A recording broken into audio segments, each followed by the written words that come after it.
Good evening दोस्तों, प्रतिभा classes के online portal पर आपका एक बार फिर से स्वागत है। हम बात कर रहे थे क्या, बीएससी पार्ट 2 एल्कोहल चैप्टर आपका चल रहा था। आप भी एल्कोहल वाला टॉपिक आपको चलाया जा रहा था। उसमें हमने कहा था लास्ट लेक्चर में रिएक्शन विद एसिड हैलाइड, बाद में हम आपको बता देंगे, ठीक है। पिछले लेक्चर में थोड़ा लेंदी हो गया था, इसलिए हमने कहा था reaction with acid halide and acid anhydride, ये हम आपको बाद में डिस्कस कर लेंगे, तो इस लेक्चर में आ जाएगा। आज बात करेंगे कैटालिटिक डिहाइड्रोजिनेशन की। कैटालिटिक डिहाइड्रोजिनेशन बड़ा इंपॉर्टेंट है, कई बार शॉर्ट नोट पूछा गया, इसी नाम से पूछा गया। हालांकि है कुछ नहीं, आसान सा, एक बार समझ जाएंगे चीज़ें आपको आ जाएंगी, ठीक है। चीज़ें कठिन तब तक होती हैं जब तक आप उन चीज़ों तक पहुंच नहीं पाते हैं, जहां पहुंच जाएंगे चीज़ें फिर आसान हो जाएंगी, ठीक। तो चलिए चलते हैं। Reaction with acid halide and acid anhydride. जब भी एल्कोहल एसिड हैलाइड या एसिड एनहाइड्राइड से रिएक्शन करता है, इट गिव डेफिनेटली एस्टर, सही है। बस हम यहाँ पर एनहाइड्राइड का नहीं बताएं, एनहाइड्राइड अभी बता दे रहे हैं आपको, ठीक है। यह क्या देंगे, एस्टर देंगे। यहाँ भी फॉर्मेशन ऑफ एस्टर है, बस मैकेनिज्म थोड़ी सी उससे चेंज है। आपने पिछले लेक्चर में एस्टरिफिकेशन पढ़ा था, ठीक। नहीं याद आया तो उसको जाके फिर से उस लेक्चर को देख लीजिए। एस्टरिफिकेशन पढ़ा था, उसमें आपको बताया गया था उसकी मैकेनिज्म 4 स्टेप में पूरी हो रही थी। तो यहाँ पर उस अब ऐसा कुछ है नहीं, यहाँ पे डायरेक्ट अटैक है, न्यूक्लियोफाइल का डायरेक्ट अटैक होगा। जरा देखिए, हम मैकेनिज्म बताते हैं। तो हमने क्या कहा, जब भी रिएक्शन विद एस्टर, तो थियरी क्या लिखेंगे, when alcohol react with acid halide OR acid anhydride it give ester, ठीक। मैकेनिज्म देखिए जरा,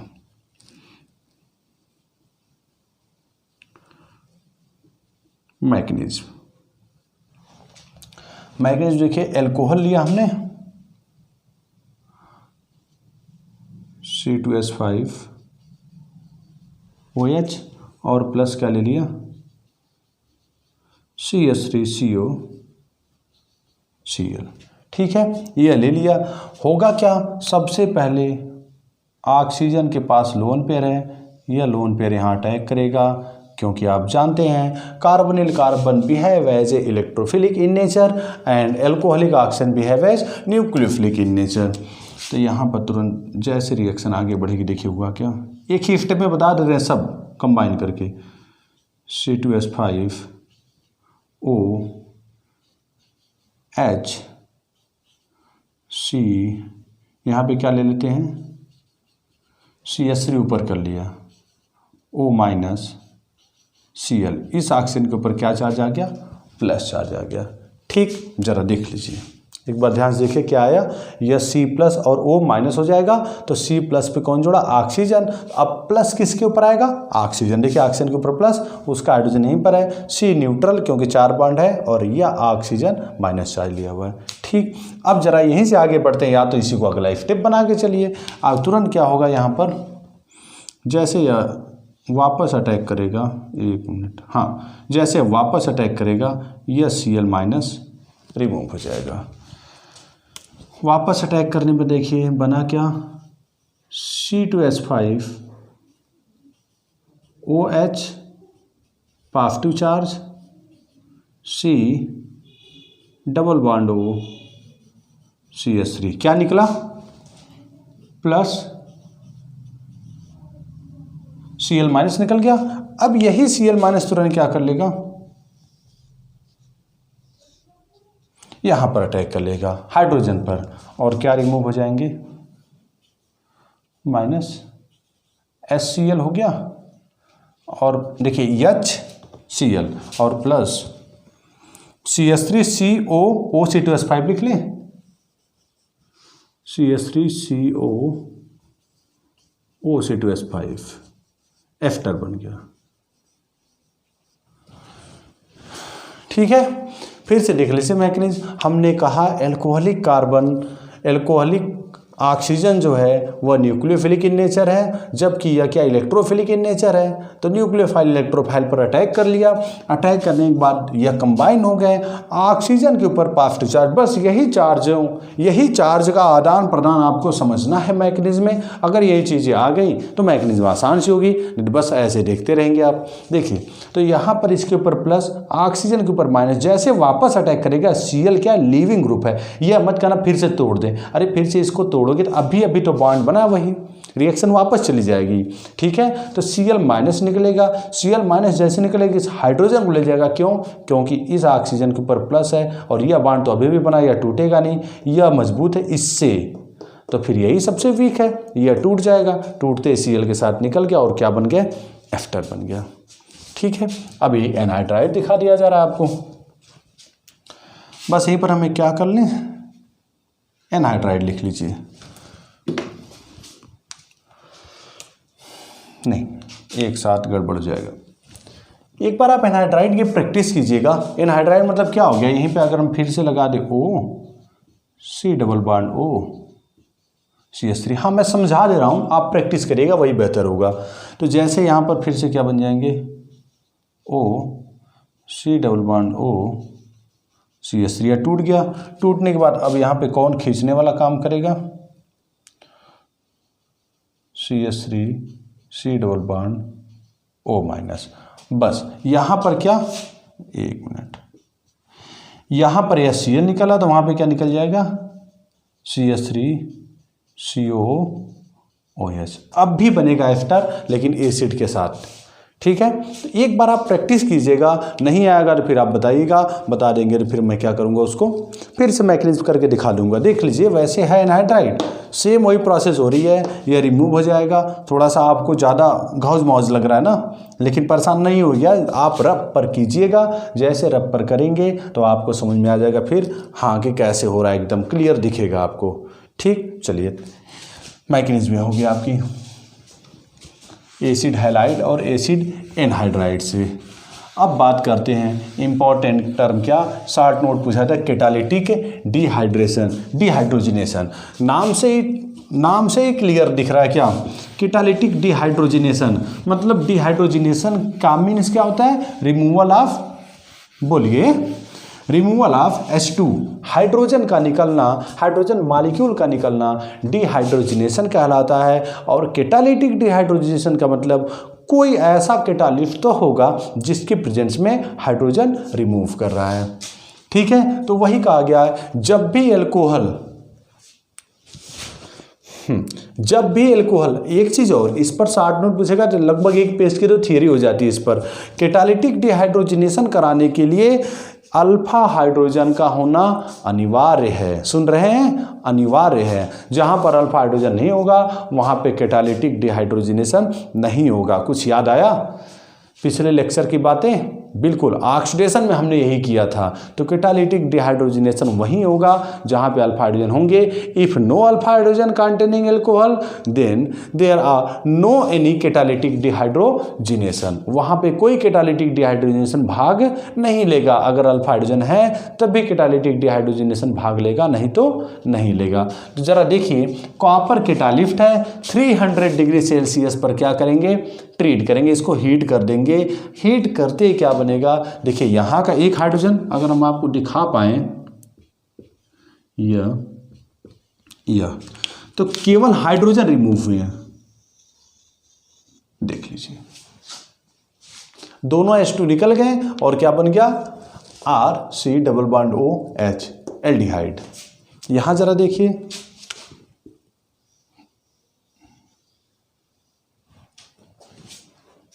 यहां भी दोनों H2 निकल गए, क्या बन जाएगा, कीटोन। ठीक है, तो यही कैटालिटिक डिहाइड्रोजिनेशन है जिसमें कैटालिस्ट के प्रेजेंस में हीट किया जाए, अल्फा हाइड्रोजन कंटेनिंग एल्कोहल जो हो वह क्या करें, H2 निकाल दें और एल्डिहाइड और कीटोन क्रम से बन जाए। लेकिन एक टर्म आ गया, टर्सरी एल्कोहल ऐसा कुछ करेगा नहीं, because of absence of alpha hydrogen in alcohol. देख लीजिए यहीं पर, लेकिन पहले तो हम ऐसे लिख लें, यह तो डायरेक्ट लिख दिए, आप समझ जाएंगे सब कुछ। हम चाहते हैं कि पहले आप ना समझें। देखिए यह तो क्या हो जाएगी, नो सच रिएक्शन,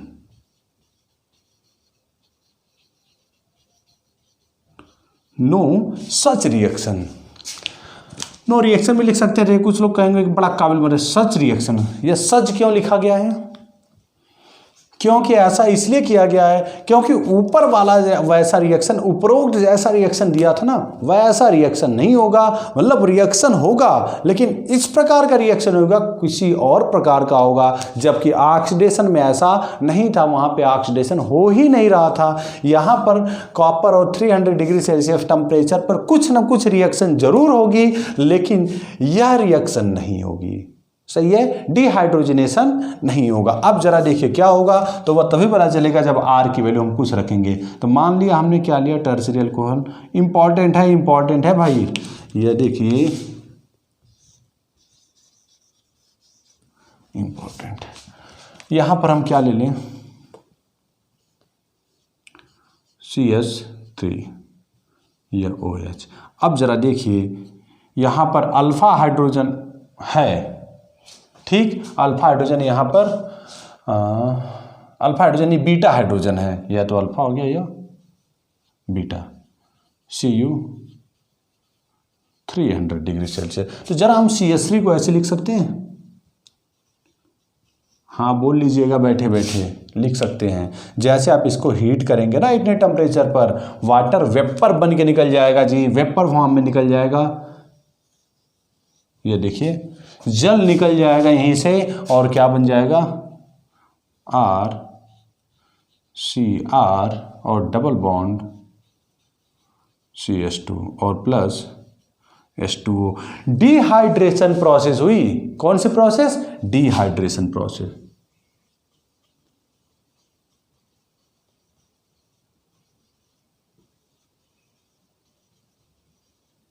यह डिहाइड्रेशन प्रोसेस हो गई, ठीक है। तो कुल मिला के इंपॉर्टेंट है, ऐसा मत कहिएगा रिएक्शन ही नहीं होगी, नो रिएक्शन नहीं कहेंगे, हाँ यह लिखेंगे तब सही होगा, नो सच रिएक्शन। सर्किल मत करना एग्जाम में, वो समझ जाएगा, एग्जामिनर को समझाना नहीं है आपने, ठीक है। यहाँ पर डिहाइड्रेशन प्रोसेस हो जाएगी, removal of water and formation of alkene takes place, ठीक। तो यह हो गया कैटालिटिक डिहाइड्रोजनेशन।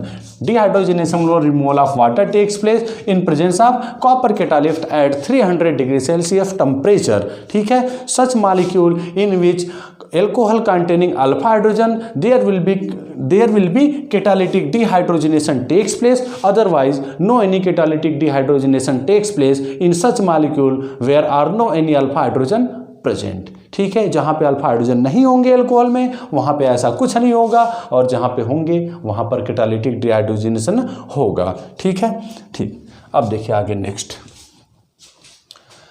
यह हो गया reaction involving with rupture of OH bond. हर जगह आपने देख लीजिए OH बॉन्ड ही ब्रेक किया, देखिए OH बॉन्ड ब्रेक हुआ हर जगह, जितने भी अभी पीछे रिएक्शन किए हैं मिला लीजिएगा, सब में OH बॉन्ड ब्रेक हुए हैं। तो OH बॉन्ड ब्रेक होने के बाद अब हम चलते हैं किस पर, रप्चर ऑफ CO बॉन्ड। अब हम CO बॉन्ड पर चलेंगे, OH बॉन्ड खत्म हो गया हमारा, जितने रिएक्शन पॉसिबल थे वहाँ पर हमने कर दिया। देखिए दूसरा रिएक्शन करते हैं, तीसरे में क्या होगा, लोन पेयर के इन्वॉल्वमेंट के कारण भी रिएक्शन होंगे, ठीक है। तो अब दूसरा रिएक्शन देखिए करते हैं, reaction involving with rupture of CO bond. उसमें number 1 dehydration, removal of water. Dehydration मतलब ही ना रिमूवल ऑफ वाटर होगा, ठीक है।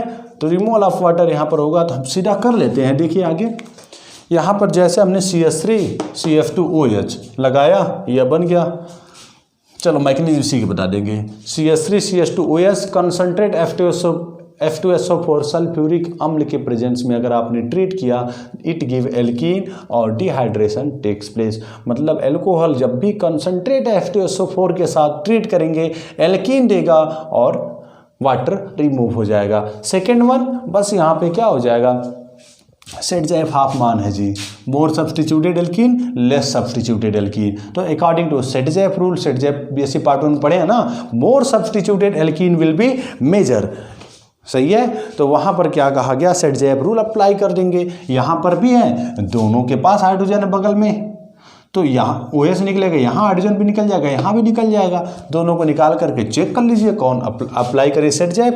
तो यह internal alkene will be major rather than terminal alkene, सीधी सी बात यह कही गई है। या फिर अल्फा हाइड्रोजन काउंट कर लेना एल्कीन फंक्शनल ग्रुप के, तो इसमें अल्फा हाइड्रोजन कितने हैं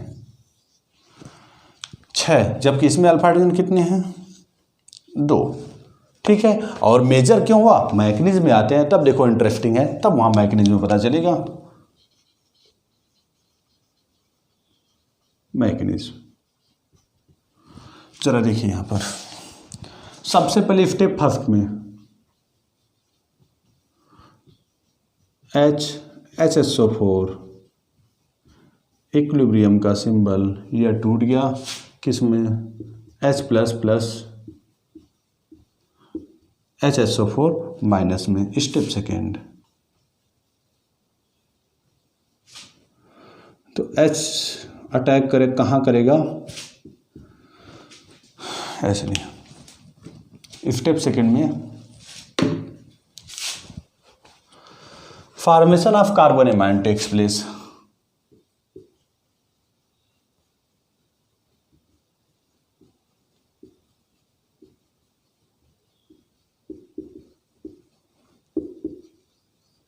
formation of carbon amine takes place, देखिए कैसे,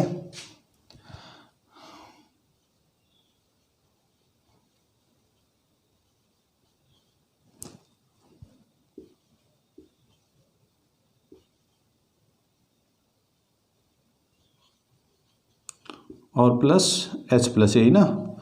तो यह ऑक्सीजन का लोन पेयर बस कुल मिला के रिएक्शन में ना, रिएक्शन आते आप मुंह भा देते हैं, कुल मिला के किसी भी रिएक्शन में इलेक्ट्रॉनों की मूवमेंट, अगर हमने आपको पार्ट 1 बताया बड़ा आसान केमिस्ट्री है, अगर इलेक्ट्रॉनों की मूवमेंट आपको पता चल गई, इलेक्ट्रॉनों की मूवमेंट अगर आपको पता चल गई तो आप क्या कर लेंगे, रिएक्शन कर ले जाएंगे, नहीं तो कुछ नहीं कर पाएंगे, बैठे रह जाएंगे। जरा देखिए यहाँ पर CH3 CH2 CH, यहाँ पे OH2 हो गया ना प्लस चार्ज, और यहाँ पे क्या CH3, तुरंत वाटर रिमूव हो गया, वाटर रिमूव हो जाएगा, जैसे रिमूव हो जाएगा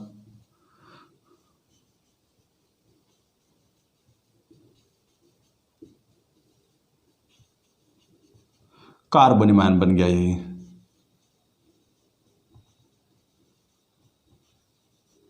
ठीक, थर्ड स्टेप में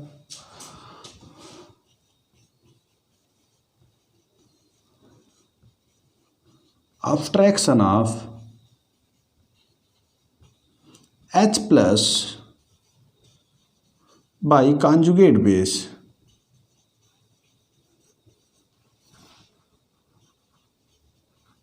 बाई कॉन्जुगेट बेस, फिर तो फॉर्मेशन ऑफ एल्कीन भी बन जाएगा, वहीं पर एल्कीन बना लीजिएगा। तो आप जरा देखिए CH3 CH positive plus HSO4 minus, ये ना कॉन्जुगेट बेस है। अब इसके पास दो रास्ते हैं, या यहाँ वाला प्रोटॉन अपस्ट्रेट कर ले तो यह बॉन्ड उठ के यहाँ चलाएगा, या यहाँ वाला प्रोटॉन अपस्ट्रेट कर ले तो यह बॉन्ड उठ के चला जाएगा। तो यह लेस स्टेबल होता है, जबकि वह ऊपर वाला more stable according to Saytzeff. तो क्या बन जाएंगे, माइनस H2SO4 निकल गया, जैसे ही H+ आ जाएगा यहाँ पर, इसके ऊपर माइनस और इसके ऊपर प्लस, तो क्या बन जाएंगे CH3 CH double bond CH3, या मेजर बन गया। अगर आप इसको भी कराना चाहते हैं तो बस यहाँ वाला कर लीजिए, तो माइनर बन जाएगा यह। हमने कहा मैकेनिज्म में जाएंगे, सबसे पहले फिर से H2SO4 उसी प्रकार से जो नेचुरल उसका है, नेचर है, वही उसी फॉर्म में टूट जाएगा। H+ किसके द्वारा अब्स्ट्रैक्ट होगा, OH के द्वारा अब्स्ट्रैक्ट होगा। जैसे OH के द्वारा अब्स्ट्रैक्ट हुआ, उसके बाद फिर क्या बनेगा, यहाँ पे डिहाइड्रेशन होगा, कार्बन एमाइन बन जाता है। कार्बन एमाइन बनने के बाद फिर से स्टेप थर्ड में अब्स्ट्रैक्शन ऑफ H+ यह हो जाएगा। जैसे यह होगा, एल्कीन बनेगी, दो प्रकार की एल्कीन बनेगी, ये इसमें दो प्रकार की एल्कीन बन जाएंगी, एक मेजर एक माइनर। ठीक है, बस आज के लिए इतना ही। नेक्स्ट लेक्चर में हम इसी में फास्फोरस हैलाइड से रिएक्शन पढ़ेंगे, रिएक्शन विद फास्फोरस हैलाइड। ध्यान दीजिएगा केमिकल प्रॉपर्टीज ये आपकी चल रही है, उसमें सबसे पहले आपने क्या reaction due to rupture of OH bond, अब यहाँ पे आप क्या reaction due to rupture of CO bond. जरा देखिए यहाँ पे CO बॉन्ड टूट रहा है कि नहीं, देखिए CO बॉन्ड टूट रहा है ना, यही बॉन्ड टूटा ना, देख लीजिए यहाँ भी यह बॉन्ड टूटा, तो जितने भी रिएक्शन आएंगे उसमें CO बॉन्ड के टूटने का इन्वॉल्वमेंट होगा। ठीक है, नेक्स्ट लेक्चर में फास्फोरस हैलाइड के साथ रिएक्शन कराएंगे, फास्फोरस ट्राइहाइलाइड, उसमें एक इंपॉर्टेंट फास्फोरस इलाइड बनता है, शॉर्ट नोट पूछा था फास्फोरस इलाइड। यहाँ तक कि मुझे लग रहा है BSc पार्ट 3 में भी फास्फोरस इलाइड का शॉर्ट नोट मुझे लग रहा है इसी साल पूछा गया है कि इससे पहले वाले में पूछा गया है। ठीक, थैंक यू।